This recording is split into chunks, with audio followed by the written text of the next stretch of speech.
তো বন্ধুরা, আপনাদের কাছে আজ এক রান্নার ভিডিও নিয়ে চলে এসেছি। মুরগির মাংস। এই যে তেল গরম করতে দিয়ে দিয়েছি, এতে আলু ভেজে দিব। আর আমাদের মাংস আলু খেতে ভালো লাগে। আলুটাকে ভেজে দিচ্ছি।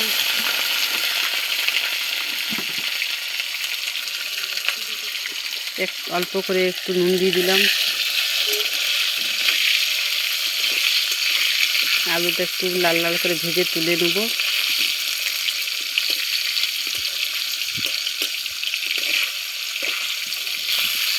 আমার মাংসর আলু খেতে খুব ভালো লাগে বন্ধুরা। আপনাদের কার কার ভালো লাগে জানাবে।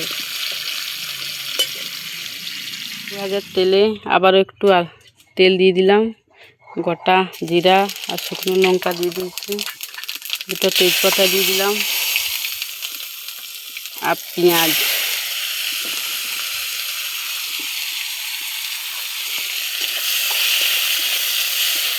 এখন ভালো করে লাল লাল করে ভেজে নেব।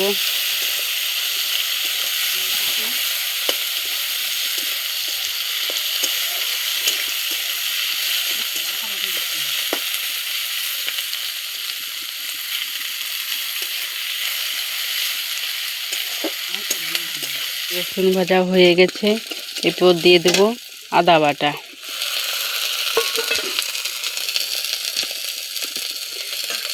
দিয়ে দেবো একটু ভালো করে জল। একটু জল দিয়ে দিলাম। এরপর ভালো করে কষিয়ে নেব মশলাটা।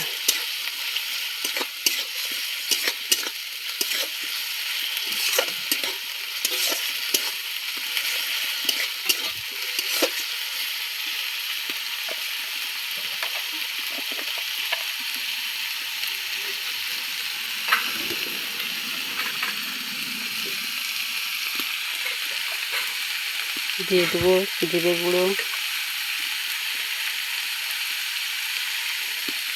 পরিমাণ মতো হলুদ,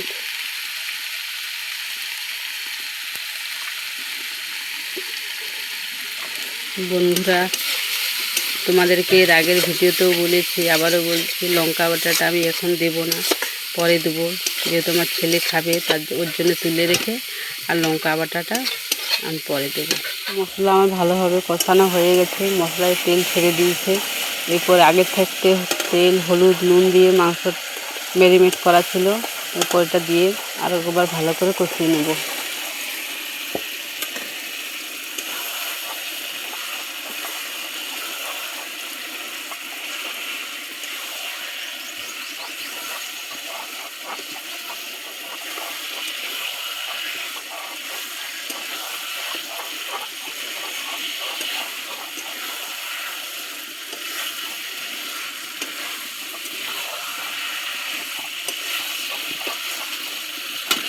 মাংসটা একটু অল্প করে জল দিয়ে ভালো করে নেড়ে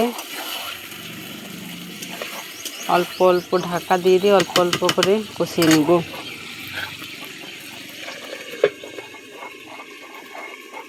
ভালো নেবে ঢাকা দিয়ে। আমার মাংস কষানো হয়ে গেছে। এই দেখুন বন্ধুরা, মাংসের তেল ছেড়ে দিয়েছে। এরপর আলুগুলো দিয়ে দেবো। আলুটা একটু ভালো করে নেড়ে নিয়ে পরিমাণ মতো জল দিয়ে দেবো।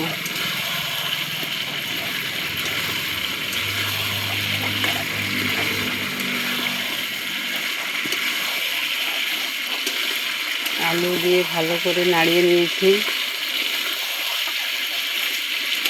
এরপর জল দিয়ে ঢাকা দিয়ে দেবো।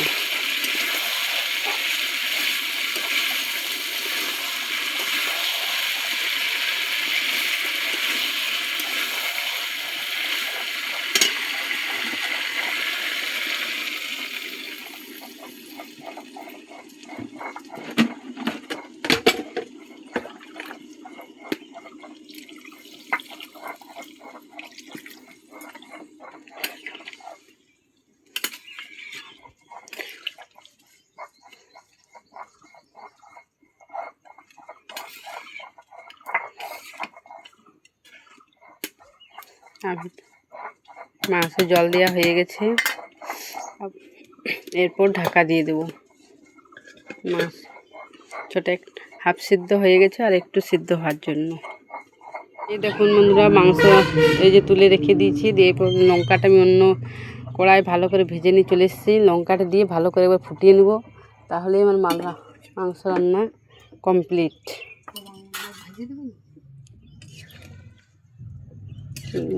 এরপর লঙ্কা বাটা দিয়ে দিয়েছি, একটু ভালো করে ফুটিয়ে নিই, তাহলেই মাংস। আর এটা ফুটতে ফুটতে আমরা ভাত বেড়ে নিয়ে চলে আসি।